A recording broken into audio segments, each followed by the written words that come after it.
হরি ওম তৎসৎ, হরি ওম তৎসৎ, হরি ওম তৎসৎ। আপনারা সব ভালো আছেন?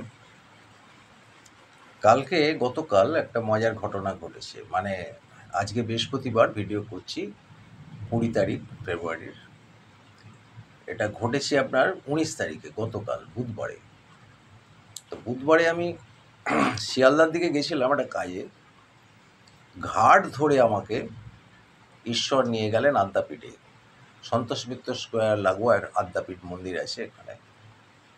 কেন নিয়ে গেল জানি না। আমি সাধারণত বেরিয়েছিলাম, আমার প্ল্যানে ছিল না যে আদ্যাপীঠ যাব। তো গেলাম। তো ভগবান ঈশ্বরের থেকে রসিক মানুষ তো পৃথিবীতে নেই। তা আমাকে কালকে নিয়ে গেল একটা মজা দেখাবার জন্য। তা বুধবারে গিয়ে দেখলাম হুলুস থুলুস কাণ্ড। সন্ধ্যাবেলা গেছি, ঠিক আরতির পরে। হুলুস থুলুস কাণ্ড কেন? ওই আদ্যাপীঠ মন্দিরে সিঁড়িতে ওঠার ঠিক মাঝামাঝি একটা বিশাল বড় সারদা মায়ের ফটো আছে, ঠিক সিঁড়ির মাঝামাঝি। সেই ফটোতে একটা সোনার টিপ লাগানো ছিল, কেউ হয়তো দিয়েছে ঠাকুরকে, সেটা একটু বড় সাইজের। সেই টিপটা মঙ্গলবার চুরি গেছে, সন্ধ্যাবেলা চুরি হয়ে গেছে। তো সেইটা নিয়ে বুধবারে চোরের একদম শিলতাহানি হচ্ছে। চোরকে তো পাওয়া যায়নি, কে নিয়ে গেছে। তা আমি বুধবারে যখন গেছি তখন গিয়ে দেখছি তার পুরো অদৃশ্য চোরের শিলতাহানি হচ্ছে, এবং তাতে সাধু গৃহস্থ সবাই উত্তেজিত। তো সাধু আমাকে বলছেন, যিনি সাধু ওখানে, তিনি বলছেন যে জানেন, মায়ের আদ্যা মায়ের ছবিতে ওই টিপটা ছিল। অরিজিনাল আদ্যা মায়ের যে ছবিটা পড়ে আছে মন্দিরের পাশের ঘরে, সেই টিপটা ছিল। আমি সেইটাকে আস্তে আস্তে ছুরি দিয়ে তুলেছি অনেক কষ্টে, দিয়ে তারপরে আমি সারদা মাকে পরিয়েছিলাম ওই টিপটা, কিন্তু চুরি হয়ে গেল। মন্দিরের পাশের কক্ষ আদ্যা মায়ের যে টিপটা ছিল, সেই টিপটা নিয়ে এসে সারদা মাকে পরানো হয়েছিল সিঁড়ির মাঝামাঝি যে ফটোটা আছে সেখানে, এবং সেটা চুরি হয়ে গেছে মঙ্গলবারে। তো বুধবার আমাকে সাধু বলছেন যে জানেন এরকম ব্যাপার। আবার গৃহস্থরা বলছেন, মহিলা যারা আছেন, চোরকে যদি পাই কি যে মারবো, এরকম ব্যাপার। আমি তো মনে মনে হাসছি ব্যাপারটা দেখে। আসলে মুশকিলটা হচ্ছে কি, যে আদ্যা মা তো প্রতিষ্ঠিত ওখানে, যে মূর্তি তো আছে মন্দিরে, কিন্তু ছবিতে যেখানে টিপটা ছিল সেটাও প্রতিষ্ঠিত ছবি, পুরনো মায়ের মূর্তির ছবি ওটা।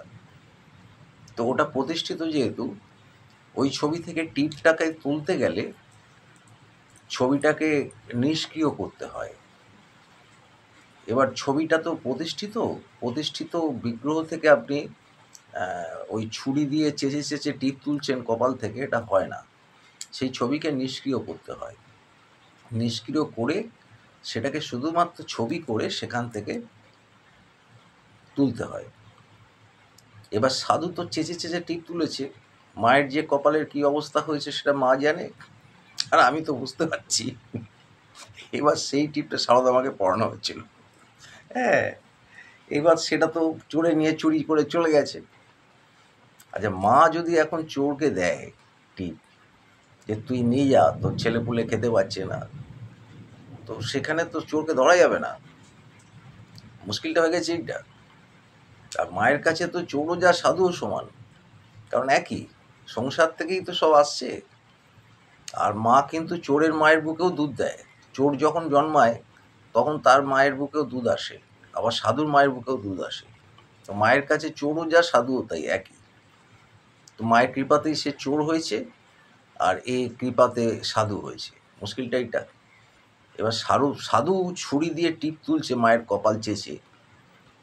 এটা যদি জ্যান্ত মা হতো হয়তো ঘা হয়ে যেত, ছবি বলে বেঁচে।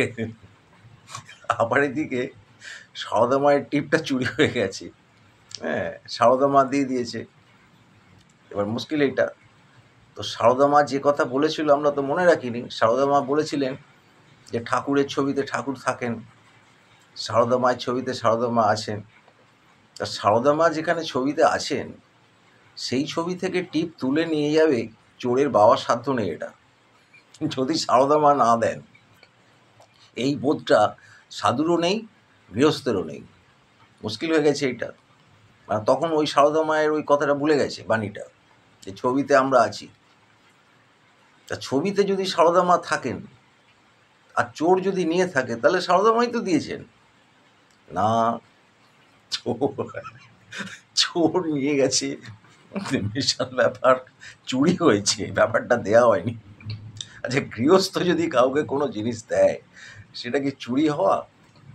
আমি তো শুনে অবাক। মানে এখনো হাসি লাগছে। হ্যাঁ, মানে কালকে আদ্যাপীঠ থেকে মনে হচ্ছে হাসির নাটক দেখে ফিরলাম। এইবার খুব উত্তেজিত। আর যারা ওখানে আসেন, দর্শক যারা, ভক্ত যারা, তারা তো চোরকে মারবে বলে খুঁজছে, পাচ্ছে না ব্যাপার। যাই হোক, তো আমি কালকে আসার সময় মন্দিরে ঢুকলাম, ঢুকে সত্যি বলছি আপনাদের, ভক্তি ফক্তি সব চলে গেছে। আমি মায়ের দিকে তাকিয়ে, এই যেন ভিডিও করছি, হাসি পাচ্ছে, মায়ের দিকে তাকিয়ে হাসছি মনে মনে। হ্যাঁ, প্রণাম করতে ভুলে গেছি। আমি মনে মনে মাকে দেখে হাসছি। হ্যাঁ, যে এত বড় কমেডিয়ান আমি জীবনে দেখিনি। মানে তো যাই হোক, কালকে সারাদিন হাসি ঠাট্টা দিয়ে আমার জীবনটা গেছে। রাত্রিরেও আমি হেসেছি সারা রাত্রি, যে কি মজা দেখো।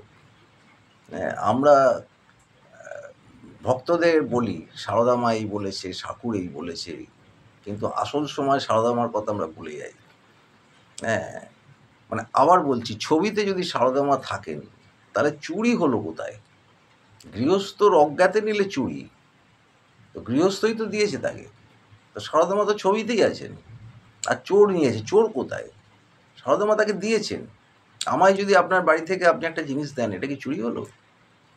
না, এটা তো হবে না। কারণ আমি যখন বিচার করব আমার মতে, আর আমি যখন সবাইকে বলবো, তখন কি, তখন ওই কথামৃত, রামকৃষ্ণ ভাবধারা, সারদা মা ভাবধারা, এগুলো ব্যাপার। ভক্তরা সারদা মা ভাবধারায় চলবে, আর সাধু চলবে তার নিজের ভাবধারায়, তার গৃহস্থ ভাবধারায়। কী অবস্থা চিন্তা করুন। তো কাল থেকেই আমি কিন্তু খুব হাসি খুশির মধ্যে আছি। মানে এত সুন্দর একটা হাসির সিকোয়েন্স আমি দেখতে পাবো, এটা আমি ভাবিনি। আর আমার সত্যি তাই, আমার ঘাট ধরে নিয়ে গেছে। কালকে আমার কোনো প্ল্যানিং ছিল না আদ্যাপীঠে যাওয়ার, ঘাট ধরে নিয়ে গেল, বলো চল বেটা। তো এইরকম যে একটা সিনেমা দেখবো আমি ভাবিনি। হ্যাঁ, তো যাই হোক, খুব ভালো লাগলো কালকে। এই যে চিন্তার পরিবর্তন, মুখের কথা আর ভাবের পরিবর্তন, এই পরিবর্তনগুলো সাধুর জীবনেও আসে, গৃহস্থের জীবনেও আসে, কিন্তু সাধকের জীবনে আসে না।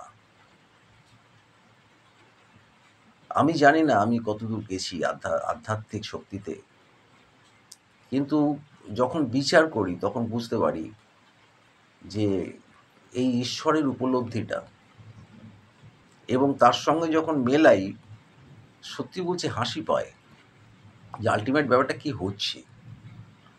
তা আমি ভদ্রমহিলাদের বললাম যে আপনারা চোরকে মারবেন বলছেন কেন? চোরেরও তো দরকার টাকা, আর আপনাদের তো চোখটা পড়ছে ওই টিপের দিকে, সারদা মার দিকে পড়ছে না। তো সারদা মার থেকে বড় যদি তার সোনার টিপ হয়, মানে কেউ বলছে যে ওটা বোধহয় 1000 টাকা দাম হবে, কেউ বলছে 2000 টাকা সোনার দাম এখন উঠেছে, এইসব আলোচনাই হচ্ছে আদ্যাপীঠে। আমি বললাম যে তাহলে সারদা মার দিকে কেউ দেখছে না, টিপটার দিকে দেখছিল। তো টিপটা ভ্যানিশ হয়ে যাওয়ার পর আমার মনে হয় এবার সারদা মার দিকে দেখবে, যে মা কেমন আছে। হ্যাঁ, এতক্ষণ চোখ যাচ্ছিল টিপের দিকে। হ্যাঁ, তো ব্যাপারটা এইটা, যে বাচ্চাদের কাজলের নজরের টিপের মতো হয়ে গেছে।